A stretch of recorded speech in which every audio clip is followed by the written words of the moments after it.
Suscríbase a nuestro canal y active las notificaciones para no perderse nuestras historias.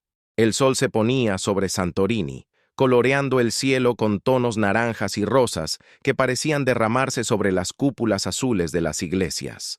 Sentado en el balcón de nuestro bungalow, sentí los dedos de Elian entrelazarse con los míos. Su tacto seguía provocando esa electricidad en mi piel, incluso después de 3 meses juntos. ¿En qué piensas, Alexandre? Su voz tenía ese acento francés que me hacía derretirme por dentro. Me volví hacia él, observando cómo la luz dorada del atardecer resaltaba sus rasgos mediterráneos, sus ojos verde oliva que parecían contener el misterio de todos los bosques antiguos de Europa, el pelo castaño que le caía descuidadamente sobre la frente, la barba incipiente que enmarcaba los labios que yo conocía tan bien. Estoy pensando en que nunca imaginé que moriría feliz, respondí, sintiendo que una lágrima corría por mi mejilla. Elian me sostuvo la cara entre las manos, mirándome profundamente a los ojos. Nadie va a morir hoy, Montresor, no mientras yo esté aquí. Cuando sus labios tocaron los míos, sentí el sabor salado de mis propias lágrimas mezclado con la dulzura que siempre encontraba en él. Era un beso diferente a los demás. No tenía la urgencia de nuestros primeros encuentros, ni la cómoda familiaridad de los besos recientes. Era un beso que encerraba promesas imposibles, y quizá por eso era más hermoso. Sus manos se deslizaron por mi espalda, acercándome más mientras el cielo se oscurecía a nuestro alrededor. Sentí el latido de su corazón contra su pecho, fuerte, sano, constante, todo lo contrario al mío. Y fue en ese momento cuando me di cuenta de que había encontrado algo que ni siquiera los miles de millones de mi cuenta bancaria podrían comprar, un lugar al que llamar hogar en los brazos de alguien que amaba cada parte rota de mi ser. 6 meses antes, en una lujosa consulta de Zúrich, había recibido la noticia que cambiaría mi vida. Lo siento, señor Rothstein, pero los resultados son concluyentes. El tumor está en una fase avanzada. Dadas las complicaciones, estimamos que le quedan entre 6 y 8 meses. El doctor Klaus Berger, uno de los oncólogos más reputados de Europa, me miró con esa expresión que los médicos deben practicar frente al espejo. Lo bastante compasiva para mostrar humanidad, pero lo bastante distante para no implicarse emocionalmente. Estaba sentado en un sillón de cuero que probablemente costaba más que el sueldo anual de mucha gente, en un despacho con vistas al lago de Zúrich, recibiendo la noticia de mi muerte como si fuera una reunión de negocios más. Hay tratamientos experimentales, por supuesto, continuó, pero dada la localización y el tipo de tumor, solo serían paliativos. Podríamos ganar unas semanas, quizá un mes. Asentí mecánicamente. A los 42 años había construido Rothstein Technologies desde cero, transformándola en una de las mayores empresas de tecnología sostenible de Europa. Tenía propiedades en 5 países distintos, una colección de arte valorada en millones, y ahora estaba descubriendo que nada de eso me importaba. ¿Cuánto tiempo antes de que los síntomas se vuelven? Me sorprendí a mí mismo con la firmeza de mi voz. Probablemente tendrá unos buenos meses antes de que la fatiga y el dolor empiecen a intensificarse. Te recomiendo que pongas tus asuntos en orden y pienses cómo quieres pasar ese tiempo. Salí de la consulta en una soleada tarde de primavera en Zúrich. La gente en las calles parecía moverse a cámara lenta. Turistas haciendo fotos, ejecutivos apresurados con sus teléfonos, estudiantes riendo en los cafés. Todos ellos tenían algo que yo ya no tenía: futuro. Esa noche, solo en mi piso con vistas a la ciudad, abrí una botella de Chateau Margaux 1982 que había estado guardando para una ocasión especial. ¿Qué ocasión podría ser más significativa que el anuncio de mi propia muerte? Mientras el vino respiraba, abrí mi portátil y creé un nuevo documento. En la parte superior escribí: última lista de deseos. Pero cuando intenté escribir el primer elemento, me di cuenta de que no sabía lo que quería. Durante 2 décadas, mi vida había girado en torno a la empresa, el negocio, las adquisiciones. Nunca me había tomado el tiempo de descubrir lo que realmente me hacía feliz. Después de 3 copas de vino, el documento seguía en blanco. Frustrado, cerré el portátil y me acerqué a la pared de cristal que daba a la ciudad iluminada. El reflejo que me devolvía la mirada parecía un extraño, pelo prematuramente gris, ojos azules cansados, un rostro que rara vez sonreía. Era el hombre que iba a morir, y yo apenas le conocía. A la mañana siguiente, me desperté con una claridad que no había sentido en años. Llamé a mi asistente ejecutiva antes del amanecer. Hélène, necesito que me organices unas cosas. Inmediatamente. 3 días más tarde, tras una reunión de urgencia con el Consejo de Administración, en la que anuncié mi ausencia temporal por motivos de salud, estaba listo. La primera etapa de mi plan improvisado estaba completa. Había decidido viajar.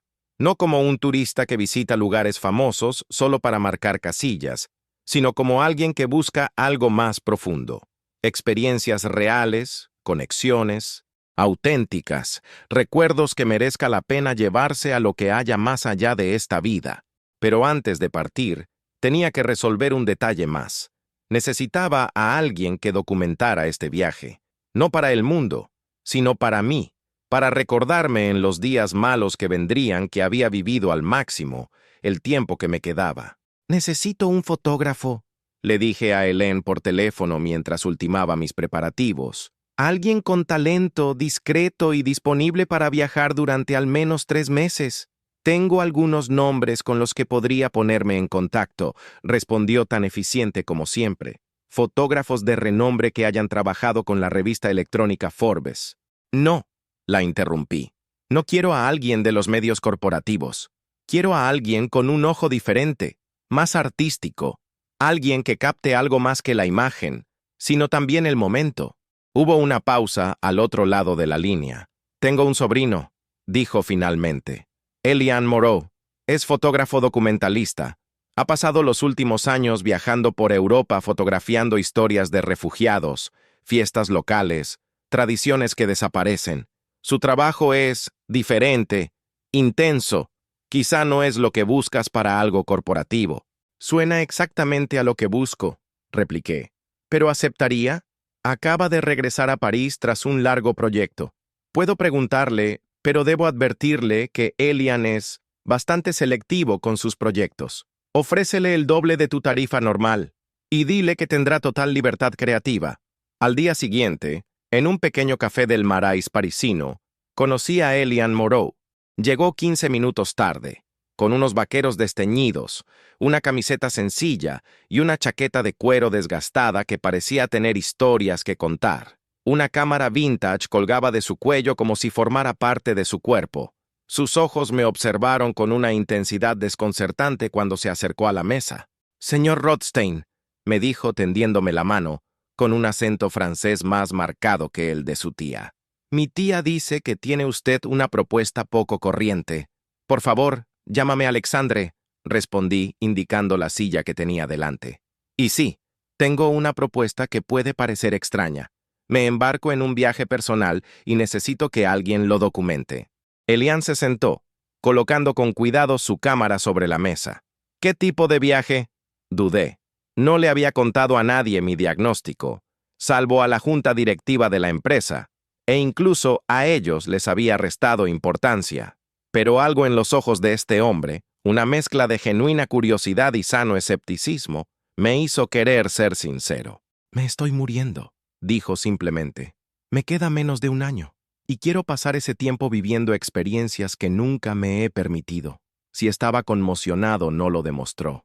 Sus ojos permanecieron fijos en los míos, como si estuviera comprobando la veracidad de mis palabras a través de mis expresiones. «¿Y quieres que fotografíe tu lenta muerte?», preguntó directamente. «No», respondí, sorprendiéndome a mí mismo con una carcajada. «Quiero que fotografíes mi vida, lo que queda de ella. Quiero ver el mundo a través de tus ojos mientras aún pueda ver algo». Elian dio un sorbo al café expreso que el camarero nos había puesto en la mesa. «¿Por qué yo? Hay fotógrafos mucho más famosos que estarían dispuestos a acompañar a un multimillonario en su última gira mundial». «Porque no quiero que sea un tour», repliqué. «No quiero alojamiento de lujo ni experiencias fabricadas. Quiero autenticidad. Esta mañana he visto tu trabajo en Internet. Tienes talento para captar la humanidad de la gente, incluso en las circunstancias más difíciles. Eso es lo que quiero». Guardó silencio unos instantes, estudiando mi rostro. Luego, sin previo aviso, levantó la cámara y me hizo una foto. El clic del obturador me cogió por sorpresa. ¿Qué ha sido eso? Solo comprobaba algo, dijo, girando la cámara para mostrarme la foto que había tomado.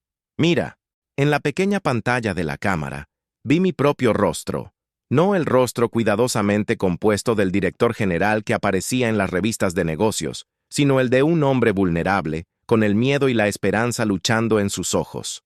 Era desconcertantemente sincero. Así es como se ve un hombre que se da cuenta de que nunca ha vivido de verdad, dijo Elian apagando la cámara. Creo que ahí hay una historia que vale la pena contar. Esa tarde, en un café de París, sellamos nuestro acuerdo con un apretón de manos. 2 días después, tomamos un tren hacia Venecia, el primer destino de un viaje sin itinerario fijo. Lo que no sabía entonces era que había contratado no solo a un fotógrafo para documentar mis últimos días, sino al hombre que les daría sentido. Si te está gustando esta historia, no olvides dejar tus comentarios sobre lo que crees que les pasará a Alexandre y Elian en este viaje por Europa. ¿Serán capaces de superar las diferencias de sus vidas tan distintas? Venecia nos recibió con una fina lluvia que hacía que la ciudad pareciera envuelta en un velo de misterio. Mientras nuestro taxi acuático se deslizaba por los canales en dirección al hotel, observé cómo Elian fotografiaba incansablemente no los lugares turísticos esperados, sino detalles en los que yo nunca habría reparado. Una pareja de ancianos que compartían un paraguas en un estrecho puente, el reflejo distorsionado de los palacios en el agua agitada, un gato mojado que nos observaba desde una ventana. ¿No paras nunca?, le pregunté, curioso por su energía aparentemente inagotable. Bajó momentáneamente la cámara y sus ojos se encontraron con los míos. La luz nunca deja de cambiar. Cada segundo es único. Hizo una pausa, con una enigmática sonrisa en los labios. Además, a algunas personas solo les quedan unos meses de vida. Otras, como yo, solo tienen unos segundos para captar lo que viven. Había algo en su forma de hablar, directa, sin la vergüenza o la lástima que empezaba a temer encontrarme, que me hizo sentir extrañamente cómodo con mi situación por primera vez desde el diagnóstico. En contra del consejo de Elian, reservé habitaciones en el Gritti Palace, uno de los hoteles más lujosos de la ciudad. Creía que querías autenticidad, comentó cuando entramos en el opulento vestíbulo. Autenticidad no significa incomodidad innecesaria, repliqué, sintiéndome repentinamente a la defensiva. Además, si solo tengo unos meses, ¿por qué no disfrutar de lo mejor? Elian se limitó a encogerse de hombros, pero pude ver en sus ojos que este no era el viaje que había imaginado. Esa noche, tras una tranquila cena en el restaurante del hotel, en la que me sentí incómodamente consciente de la disparidad entre nuestras vidas, le propuse dar un paseo. Para mi sorpresa, Venecia de noche, lejos de las rutas turísticas, era una ciudad completamente distinta, silenciosa, casi fantasmal, con callejuelas estrechas que parecían guardar siglos de secretos. Aquí, dijo Elian, deteniéndose bruscamente en una pequeña plaza desierta.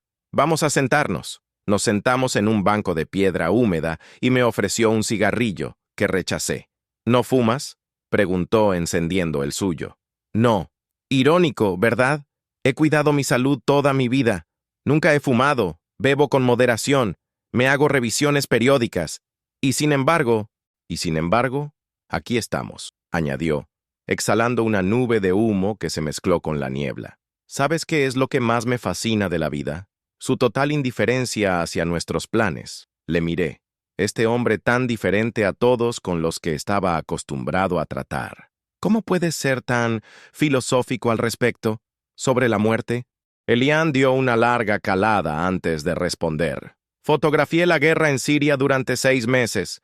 Vi niños asesinados en las calles, familias enteras destruidas en segundos. He visto la muerte de cerca tantas veces que he dejado de temerla. Lo que temo es no vivir antes de que llegue. Sus palabras me golpearon como un puñetazo. Eso era exactamente lo que yo intentaba hacer. Vivir de verdad, antes de que fuera demasiado tarde. ¿Y qué significa vivir para ti?, le pregunté. Sonrió. Una sonrisa genuina que transformó su rostro. Conexión, con lugares, momentos, personas. Hizo una pausa, mirándome intensamente. Por eso la fotografía es perfecta para mí.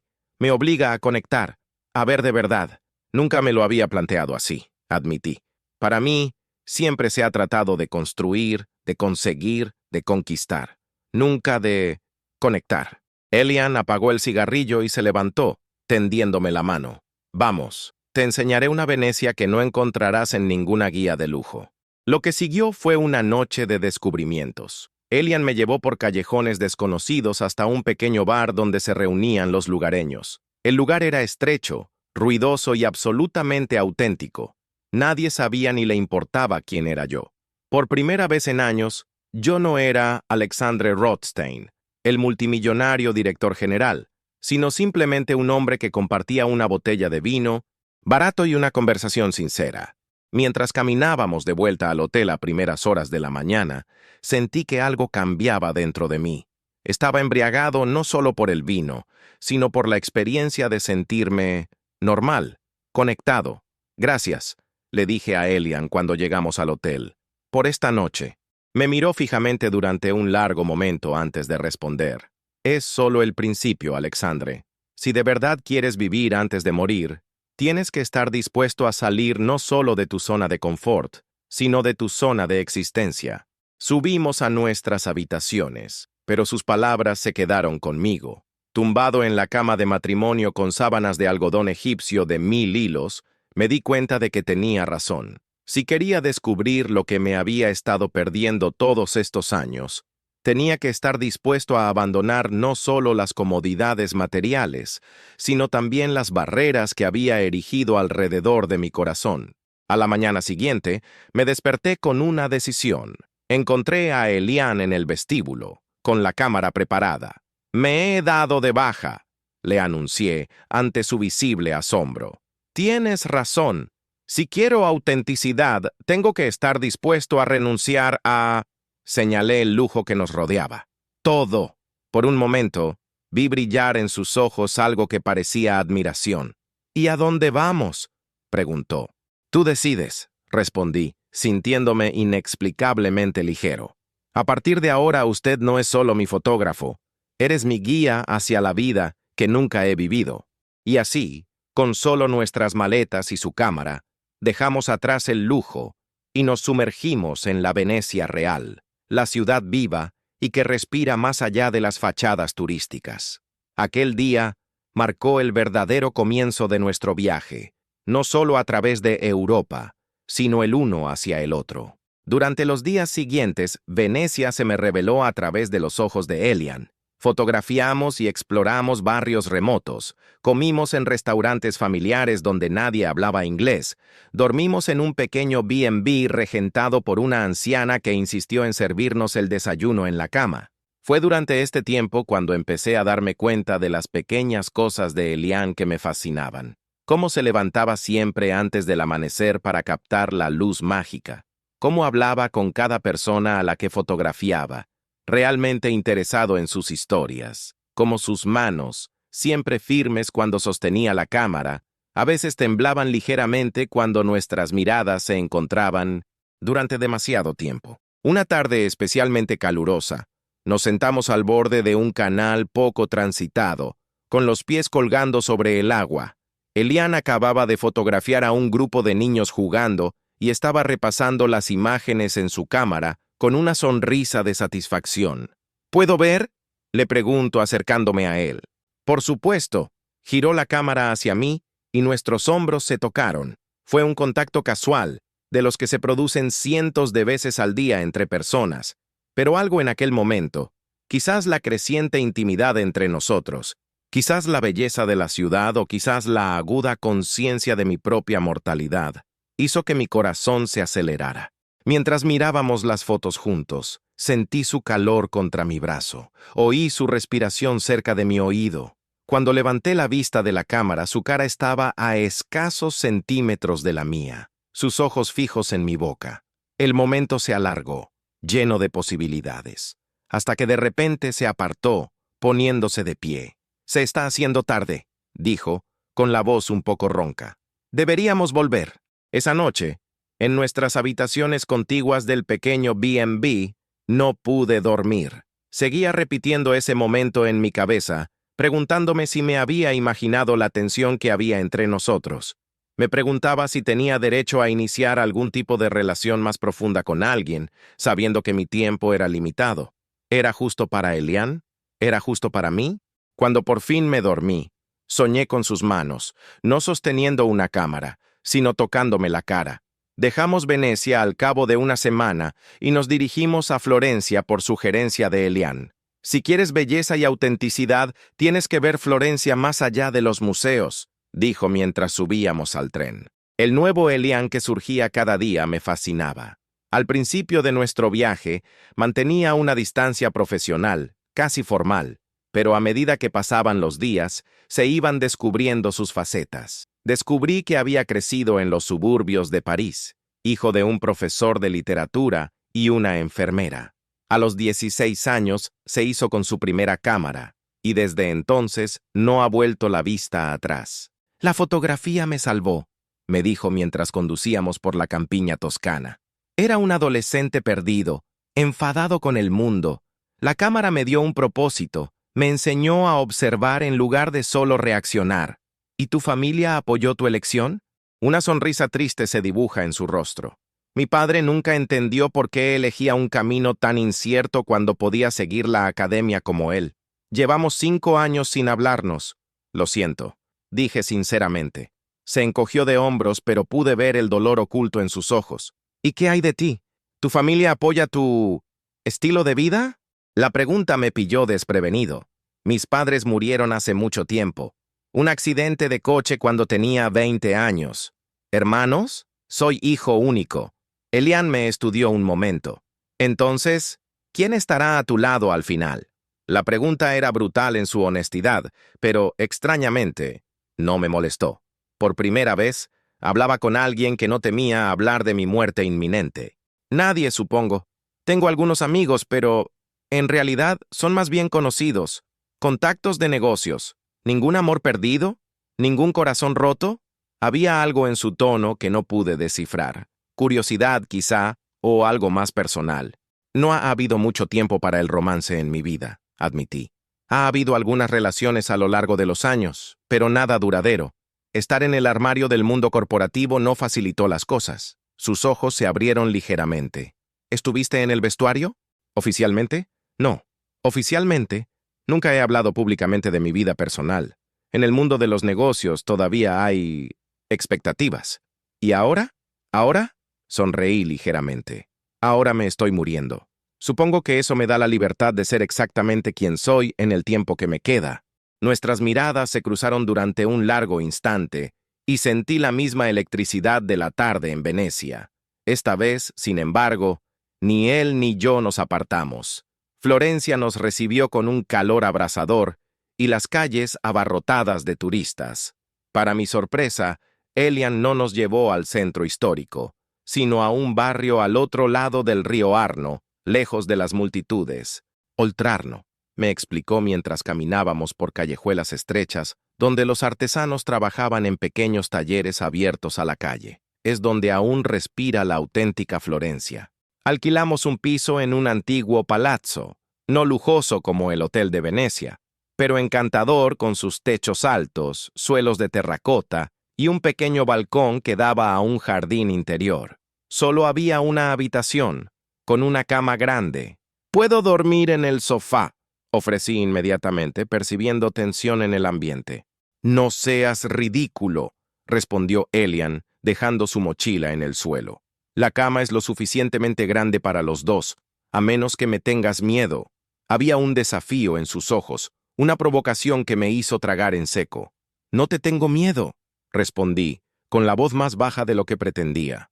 «Bien», dijo, quitándose despreocupadamente la camiseta y mostrando un torso cincelado adornado con unos cuantos tatuajes discretos. «Me daré una ducha primero, entonces». Cuando desapareció en el baño, me dejé caer en el sofá, con el corazón latiéndome desbocado. ¿Qué estaba pasando entre nosotros? ¿Era solo una atracción física, intensificada por la inusual situación en la que nos encontrábamos? ¿O era algo más profundo, nacido de la intimidad que se había desarrollado a medida que yo revelaba partes de mí mismo que nunca había compartido con nadie más. Aquella noche, después de cenar en una pequeña trattoria donde Elian charlaba animadamente en italiano con el dueño, volvimos al piso. El aire entre nosotros estaba cargado de algo que no nos atrevíamos a nombrar. Nos preparamos para acostarnos con una extraña formalidad como adolescentes inseguros. En la cama, nos mantuvimos a una distancia prudencial, mirando el techo ornamentado. ¿Por qué nunca te has permitido vivir abiertamente?, preguntó Elian en la oscuridad, con voz de susurro íntimo. Reflexioné un momento. Miedo, supongo. Miedo a perder el respeto de la gente del mundo de los negocios. Miedo a que mi sexualidad se convirtiera en el único tema cuando hablaran de mí, en lugar de mis logros. ¿Y ahora? Ahora me doy cuenta de cuánto tiempo he perdido preocupándome por lo que pensarían los demás. Toda una vida construyendo una fortaleza a mi alrededor, tan segura que ni siquiera yo podía escapar de ella. Sentí que el colchón se movía cuando se volvió hacia mí. Incluso en la penumbra, podía sentir la intensidad de su mirada. No tienes que morir para empezar a vivir, Alexandre, dijo suavemente. Puedes empezar ahora mismo. No sé si fui yo quien se movió primero o él. Tal vez nos movimos simultáneamente, atraídos por una fuerza que ya no podíamos negar. Sus labios encontraron los míos en la oscuridad, al principio vacilantes, luego con creciente urgencia. Sus manos buscaron mi cara, acariciando mi corta barba con una ternura que me sorprendió. Cuando nos separamos para respirar, apoyó la frente en la mía. «Esto es una locura», susurré, con el corazón retumbando contra mis costillas. «La vida es una locura», replicó, y sus dedos me acariciaron la mandíbula.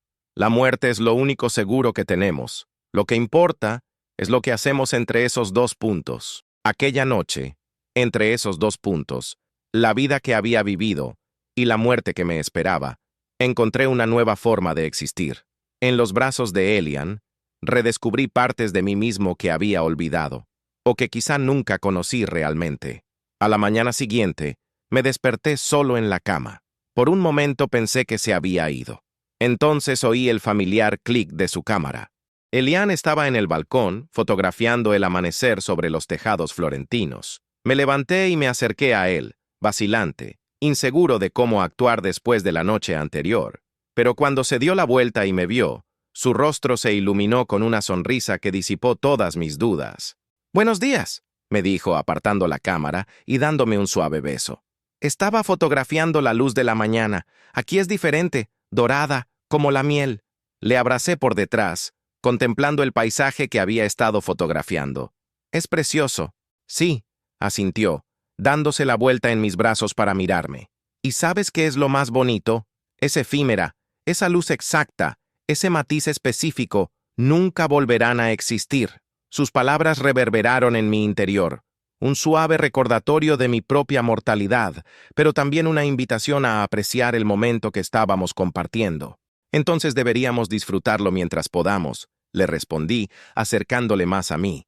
Las semanas que siguieron en Florencia fueron transformadoras. Durante el día exploramos la ciudad, no solo las atracciones turísticas imprescindibles, como los Uffizi y el Duomo, sino también talleres artesanales donde Elian me presentaba como su pareja sin vacilar ni avergonzarse. Por las noches, nos sumergíamos el uno en el otro, descubriendo no solo nuestros cuerpos, sino también nuestras almas. La relación entre nosotros estaba evolucionando de un modo que no había previsto cuando propuse este viaje. Elian seguía fotografiando, pero ahora sus imágenes contaban una historia diferente. No solo la de un hombre que intentaba vivir antes de morir, sino la de dos hombres que descubrían el amor cuando menos se lo esperaban. Una tarde, mientras caminábamos de la mano por un puente poco conocido sobre el Arno, Elian se detuvo bruscamente. «Tengo que decirte algo», dijo, con expresión repentinamente seria. Se me heló el corazón. En mi experiencia, nada bueno seguía a esas palabras. «Me estoy enamorando de ti», dijo, sus palabras tan directas como siempre. Y eso me asusta más que cualquier zona de guerra que haya fotografiado. La confesión me pilló desprevenido, aunque yo ya sentía lo mismo. «Elian, yo...» «No», me interrumpió. poniéndome un dedo sobre los labios. No digas nada todavía. Sé que esto es complicado, sé que... Su voz vaciló. Sé que el tiempo corre en nuestra contra, pero necesitaba que lo supieras. Lo atraje hacia mí y lo besé profundamente, sin prestar atención a las miradas de los transeúntes. Cuando nos separamos, vi lágrimas en sus ojos. Yo también me estoy enamorando de ti, admití, y también estoy aterrorizado. Se rió, un sonido mezclado con un sollozo. Parece que somos dos cobardes entonces. O tal vez, sugerí, solo dos hombres afrontando lo inevitable de la única forma que podemos, juntos. Después de casi un mes en Florencia, mi cuerpo empezó a darme las primeras señales de alarma. Lo que empezó como una leve fatiga se fue acentuando. Algunas mañanas apenas podía levantarme de la cama. Los dolores de cabeza que había pronosticado el doctor Berger empezaron a manifestarse, primero esporádicamente y luego con una regularidad alarmante. Intenté ocultárselo a Elian, pero era demasiado observador para no darse cuenta. ¿Tenemos que volver a Zúrich?, me preguntó una mañana, mientras me observaba tragar discretamente un analgésico. No, respondí con firmeza. Todavía no.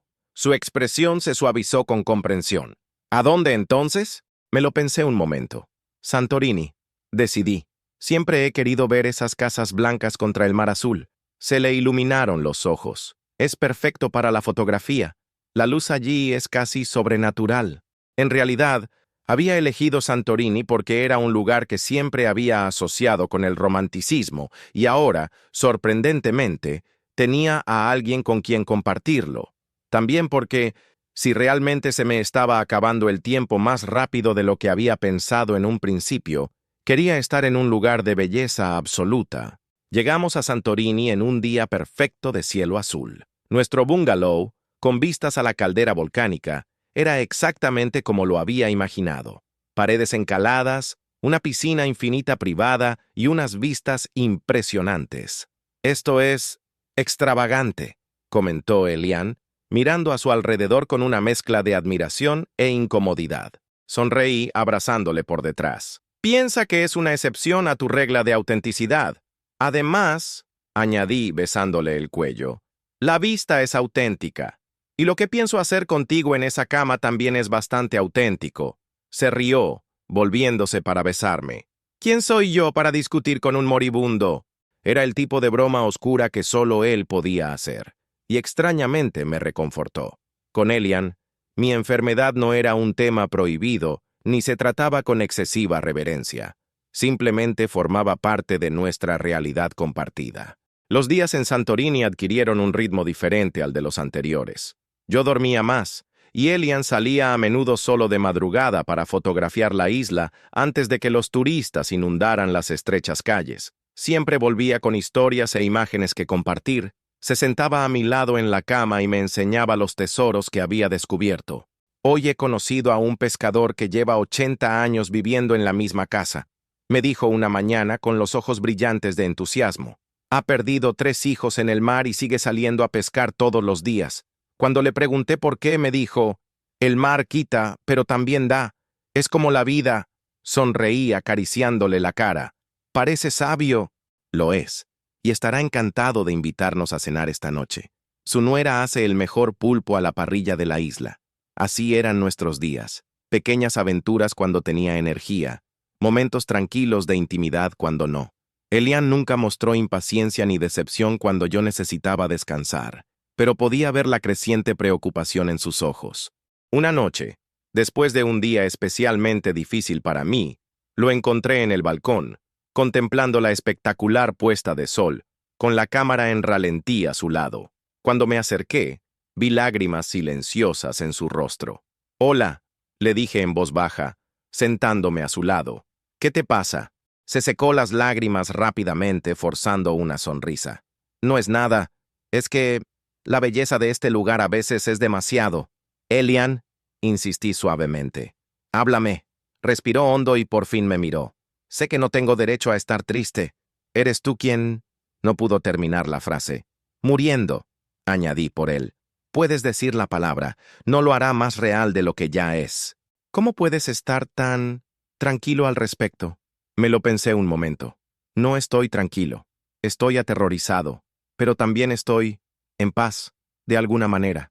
Estos últimos meses contigo, he vivido más en este tiempo que en todos los años anteriores. Tomó mi mano, entrelazando nuestros dedos. No quiero perderte, admitió, su voz casi inaudible. Sé que es egoísta, sé que apenas nos conocemos, pero puse mi mano libre en su mejilla, girándolo hacia mí. No es egoísta querer más tiempo con alguien a quien quieres. Y sí, no hace mucho que nos conocemos en el sentido convencional, pero creo que nos conocemos de formas que importan más. Lo besé suavemente, saboreando el gusto salado de sus lágrimas. Cuando me contrataste pensé que sería un trabajo más, un trabajo bien pagado con un excéntrico multimillonario que quería documentar su última gira mundial. Sonrió entre lágrimas. No esperaba enamorarme. Yo tampoco, admití. De hecho, no creo que me haya enamorado nunca. No así. Nos sentamos en silencio, mirando cómo el sol se adentraba en el mar, coloreando el cielo con tonos imposibles de describir. Era uno de esos momentos perfectos que parecen contener toda la belleza y la tristeza del mundo. Si tuviera más tiempo, empecé, pero me detuve. Si tuvieras más tiempo, me animó. Le miré, a ese hombre que había llegado a mi vida como un extraño y que ahora llevaba mi corazón en sus manos. Si tuviera más tiempo, construiría una vida contigo. Su rostro se contrajo con emoción contenida. Alexandre, no, déjame terminar. Necesito decirlo. Respiré hondo, sintiendo un extraño peso en el pecho, que nada tenía que ver con mi enfermedad. Si tuviera más tiempo, te llevaría a París a conocer a tus padres. Te reconciliaría con tu padre. Te compraría una casa en algún lugar bonito, quizá aquí, en Santorini o en la costa toscana, un lugar con buena luz para tus fotografías. Mi voz vaciló, pero continué. Me despertaría a tu lado cada mañana. Veríamos tus fotografías hacerse mundialmente famosas. Quizá adoptaríamos 1 o 2 niños, envejeceríamos juntos y cuando nos salieran canas, te seguiría mirando igual que ahora. Elian lloraba abiertamente ahora, sin intentar ocultar sus lágrimas. ¿Por qué me cuentas esto? Porque quiero que sepas que si pudiera elegir cualquier futuro, elegiría uno contigo. Y porque, aunque no podamos tener ese futuro, haberte conocido ha hecho que mi vida se complete de una forma que nunca imaginé posible. Me estrechó entre sus brazos y lloramos juntos mientras la noche caía sobre nosotros, no solo por la pérdida de lo que podríamos haber sido, sino también por la gratitud por lo que éramos en ese momento. A la mañana siguiente, me desperté con un dolor punzante en la cabeza y un episodio de vómitos que me dejó débil y tembloroso. Elian, alarmado, insistió en llamar a un médico. Tras examinarme, el médico local habló con Elian en privado. No necesité traducción para entender lo que decía. Mi estado estaba empeorando más rápido de lo esperado. «Tenemos que volver a Zúrich», dijo Elian cuando se fue el médico. No era una pregunta. Quería protestar, decir que aún nos quedaban lugares por explorar, momentos por vivir, pero la verdad era que apenas podía mantenerme en pie. Sí, acepté finalmente. Creo que ya es hora. Mientras Elian hacía los preparativos para nuestro regreso, yo me tumbé en la cama, mirando el mar a través de la ventana abierta. No se me escapaba la ironía. Me había pasado toda la vida aplazando la felicidad por culpa del trabajo, y ahora que por fin la había encontrado, se me acababa el tiempo. Antes de irnos, le pedí a Elian que nos sentáramos juntos en el balcón por última vez para ver la puesta de sol. Fue entonces cuando tuvimos esa conversación que más tarde se convertiría en el primer recuerdo que compartí al principio de esta historia, sobre morir feliz, sobre él prometiéndome que no moriría solo. Mientras el avión privado que había contratado nos llevaba de vuelta a Zúrich, observé el perfil de Elian contra la ventanilla. Me agarraba la mano con fuerza, como si temiera que yo pudiera desaparecer en cualquier momento. ¿Sabes qué es lo curioso?, le dije con voz débil pero decidida. Me he pasado toda la vida con miedo a ser vulnerable, a mostrar quién soy en realidad. Y ahora, al final, de lo único que me arrepiento es de no haber sido vulnerable antes. Se volvió hacia mí con los ojos llorosos. No es demasiado tarde para nada, Alexandre. Mientras respiremos, aún hay tiempo. Y yo le creí, porque, a pesar de todo, él me había enseñado la mayor lección de todas, que el valor de la vida no está en su duración, sino en su profundidad. El amor llegó tarde para mí, pero llegó. Y eso, descubrí, era lo único que importaba. ¿Podrá Alexander encontrar alguna esperanza en medio de su diagnóstico terminal? ¿Cómo afrontará Elian el deterioro de la salud del hombre al que ama? No se pierda la última parte de esta emocionante historia de amor contrarreloj. Zúrich nos recibió con una fina lluvia y un cielo gris que parecía reflejar mi estado. La clínica privada a la que me llevaron nada más llegar ocupaba un elegante edificio con vistas al lago, cuyos interiores se asemejaban más a los de un hotel de lujo que a los de un hospital. El doctor Berger, tras examinarme a fondo y revisar nuevas pruebas, confirmó lo que ya sabíamos. El tumor estaba creciendo más rápido de lo previsto inicialmente. ¿Cuánto tiempo? Pregunté directamente, sintiendo que Elian me apretaba la mano a mi lado. El médico vaciló. Sus ojos iban de mí a Elian. Semanas, quizá un mes. Lo siento. Oí que Elian tragaba saliva, pero su expresión seguía siendo firme. Habíamos acordado antes de la cita que él estaría allí para todo. No habría secretos entre nosotros, por difícil que fuera la verdad. ¿Cuáles son las opciones? Preguntó Elian con voz tranquila, pero con una intensidad que yo había aprendido a reconocer. El doctor Berger extendió las manos en un gesto que indicaba limitaciones. Podemos intentar manejar el dolor, controlar los síntomas. Hay tratamientos experimentales, como he mencionado antes, pero solo podrían ganar un poco más de tiempo, no ofrecer una cura. ¿Y la calidad de ese tiempo? Insistí. ¿Estaré consciente? ¿Capaz de interactuar? En las fases finales probablemente no, respondió el médico con sinceridad.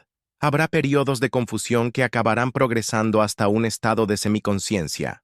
Salimos de la consulta en silencio, cada uno asimilando la noticia a su manera. Elian había insistido en que nos quedáramos en su pequeño piso en vez de en mi lujoso ático, y yo había accedido de buen grado. Quería estar en un lugar que oliera a él, que contuviera trozos de su vida. El piso estaba en un barrio residencial alejado del centro financiero. Era pequeño pero acogedor, con libros de fotografía apilados por todas partes y grandes fotos suyas en las paredes. En el salón, una de las paredes estaba totalmente dedicada a imágenes de nuestro viaje. Venecia, Florencia, Santorini y, lo más sorprendente, montones de fotos mías. Yo riendo en un café, contemplando una puesta de sol, durmiendo con el sol de la mañana iluminándome la cara. Era como ver la versión más feliz de mí mismo, captada por el objetivo de alguien que me quería. No me había dado cuenta de que me hacías tantas fotos, comenté, estudiando las imágenes. Elian sonrió, esa sonrisa tímida que había aprendido a adorar. Te has convertido en mi tema favorito. Aquella noche, después de acomodarme en su cama, nuestra cama ahora, había insistido, Elian se sentó a mi lado con expresión decidida. Tengo que enseñarte algo, me dijo, colocando su portátil sobre mi regazo. He estado trabajando en él durante nuestro viaje. En la pantalla vi un elegante sitio web titulado El Último Deseo.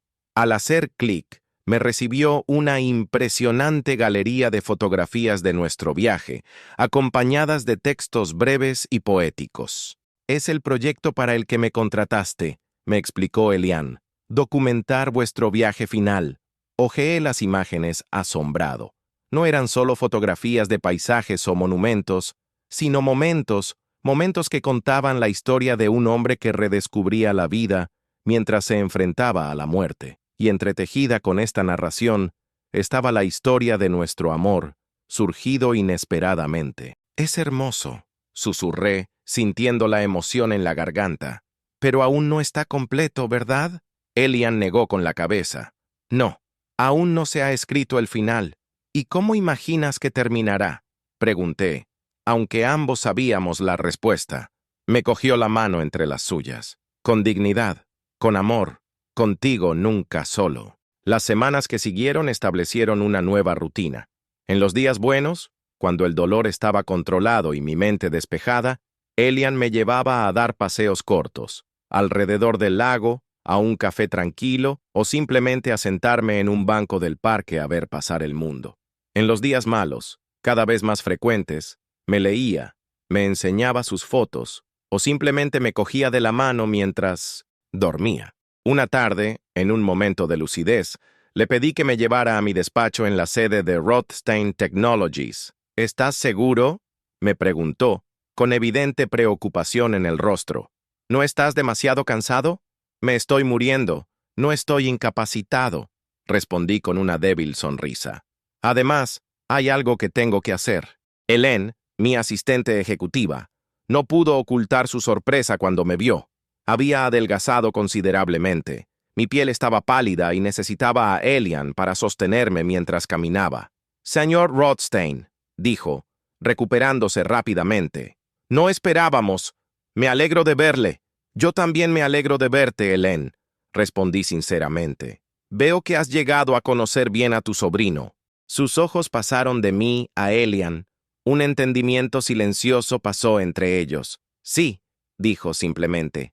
Lo hice. En mi despacho me senté pesadamente en la silla que había ocupado durante tantos años. Miré los premios de las paredes, las fotos con dignatarios y famosos, los símbolos del éxito que habían definido mi vida durante tanto tiempo. Parecen pertenecer a otra persona, comenté a Elian, que observaba en silencio, como artefactos de una vida que ya no reconozco. Asintió con la cabeza, comprendiendo como siempre parecía hacer. ¿Qué tenemos que hacer aquí?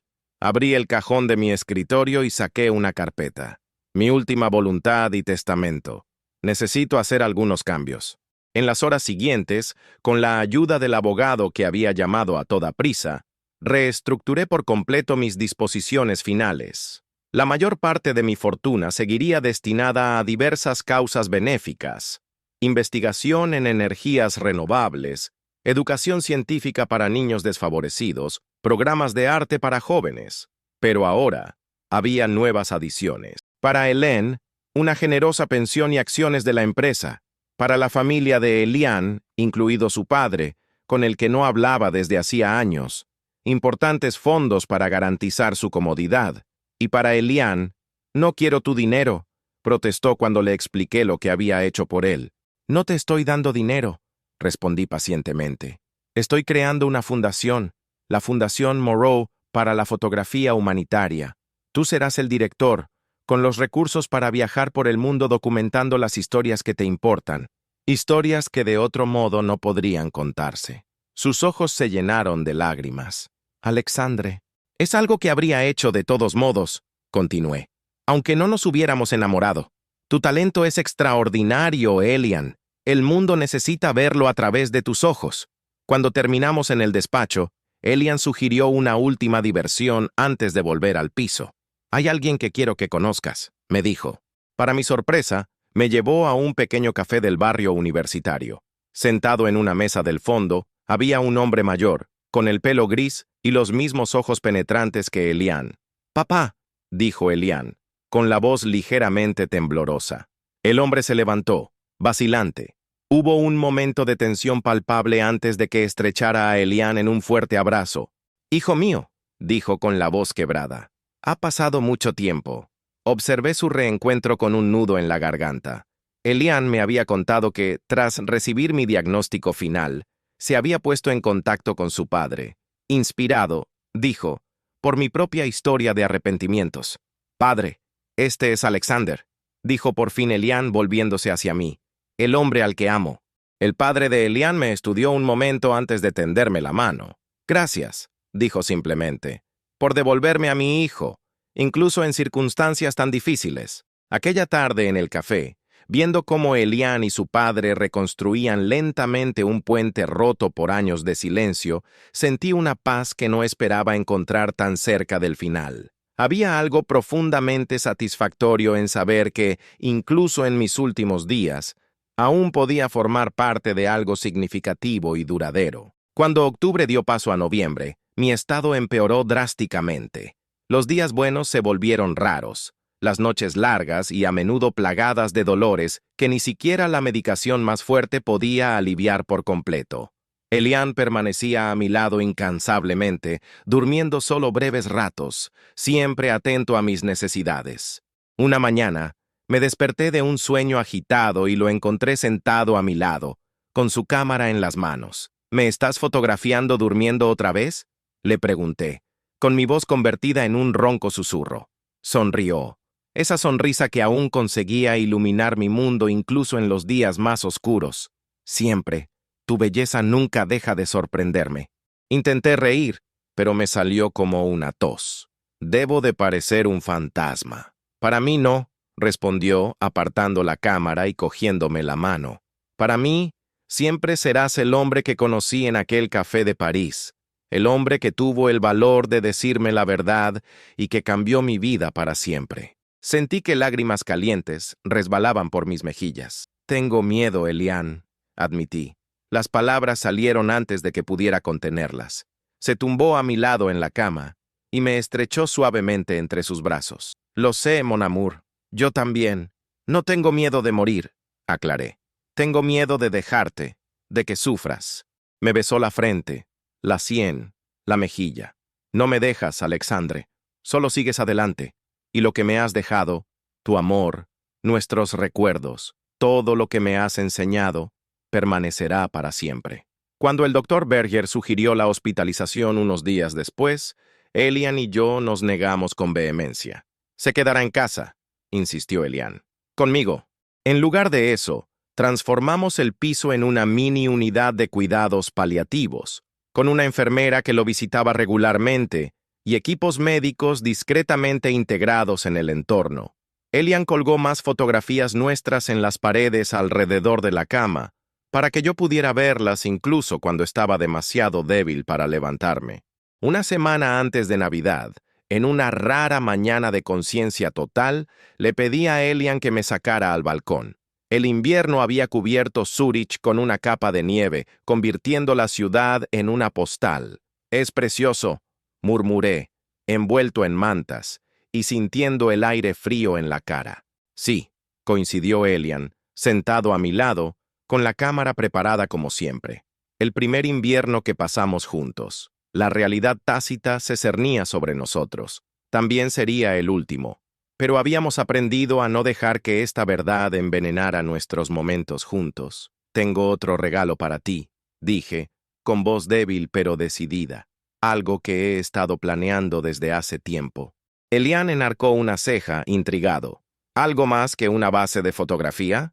Sonreí, tendiéndole la mano. «Algo diferente, algo para más adelante, cuando me haya ido».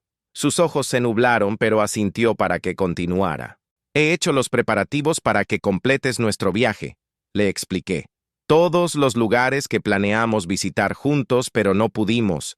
Praga, Ámsterdam, los fiordos noruegos, las islas griegas. Hélène tiene todos los detalles. Alexandre, no sé si podría». «Ahora no», interrumpí suavemente. «No de inmediato, pero algún día, cuando estés preparado, y cuando lo estés, quiero que te lleves mis cenizas contigo». Me miró, sorprendido. «¿Qué? Donde quiera que vayas, deja un pedacito de mí. Así, de alguna manera, seguiremos viajando juntos». Las lágrimas le corrían por la cara. «Has pensado en todo, ¿verdad?» «Solo las partes importantes», respondí, sintiendo que mi propia visión se nublaba por las lágrimas. «Y tú, Elian Moreau, eres la parte más importante de todas». Aquella noche, mientras la nieve caía suavemente por la ventana, Elian colocó su cámara en el trípode a los pies de la cama y puso el temporizador. Luego se tumbó a mi lado y me estrechó entre sus brazos. El clic del obturador captó nuestro último retrato juntos. No un enfermo y su cuidador, sino dos amantes entrelazados contra el tiempo que nos separaría. 3 días después, mientras dormía plácidamente con Elian de la mano, se me paró el corazón. 6 meses después, Elian Moreau estaba de pie al borde del acantilado de Santorini, con el sol poniéndose igual que aquella tarde de verano del año anterior. En sus manos, una pequeña urna de plata brillaba con los últimos rayos dorados del día. Detrás de él, una pequeña multitud se congregaba. Hélène, sus padres, algunos amigos íntimos que habían hecho el viaje para apoyarle en ese momento. «¿Te gustaría que estuviéramos solos para esto?», murmuró a la urna. «Pero también te gustaría que no estuvieras solo después. Siempre pensando en todo, ¿verdad?». Con cuidado, abrió la urna y dejó que la brisa del mar Egeo se llevara una pequeña parte de las cenizas. El polvo gris danzó en el aire, atrapando la luz como diminutas partículas de oro antes de desaparecer en la inmensidad del mar y el cielo. «Hasta nuestro próximo destino, Mon Amour», susurró Elian. De vuelta en el bungalow que ahora le pertenecía, uno de los muchos regalos inesperados dejados a su nombre, Elian abrió su ordenador portátil, el sitio web, El Último Deseo, que había empezado como un simple proyecto para documentar el viaje de un moribundo, se había convertido en un fenómeno internacional. Millones de personas de todo el mundo seguían la historia de Alexander y Elian, encontrando en ella no solo tristeza, sino inspiración. Las fotografías y los textos se habían convertido en un libro que ya iba por la tercera edición y una exposición itinerante recorría el mundo. Pero esta noche, Elian no pensaba en el éxito público del proyecto, pensaba en la historia privada que había detrás, la historia de cómo un trabajo fotográfico se había convertido en el mayor amor que había conocido. Añadió nuevas imágenes a la galería, la puesta de sol de ese día, las cenizas bailando al viento, el mar infinito. Luego escribió: «Hoy, Alexander ha vuelto a Santorini, el lugar donde floreció nuestro amor, el primero de muchos destinos en nuestro continuo viaje juntos. Hace poco alguien me preguntó si me arrepiento, si habría elegido el mismo camino sabiendo que tendría tan poco tiempo con él. La respuesta es sencilla. Por cada momento en sus brazos, me enfrentaría a 1000 despedidas. El verdadero amor no se mide en días ni en años, sino en cómo transforma tu alma para siempre. Hasta nuestra próxima aventura, mi amor. Nos vemos en Praga en primavera». Cerrando el portátil, Elian recogió la urna de plata y la guardó con cuidado en su bolsa de fotografía. Mañana exploraría la isla, capturando nuevos ángulos, nuevas perspectivas. Habría más fotos que hacer, más historias que contar. La vida continuaba, diferente, pero no por ello menos significativa. Y en las imágenes que creaba, en las historias que contaba, Alexander siempre estaría presente, no como una sombra de pérdida, sino como una luz que guiaba su camino. Al caer la noche sobre Santorini, Elian cogió su cámara y salió al balcón. El cielo estaba ahora lleno de estrellas, brillantes y claras sobre el oscuro mar. «Tenías razón sobre la luz de aquí», murmuró a la noche. «Realmente es mágica». El suave clic del obturador resonó en el silencio. Un sonido que ahora transmitía no solo su pasión por la fotografía, sino también sus recuerdos de amor. En las fotografías que tomaba, en las historias que contaba, en el viaje que continuaba, mantenía viva la promesa hecha en un balcón como este hace tanto tiempo. La promesa de que, mientras hubiera memoria y amor, nadie se iría realmente para siempre. Fin.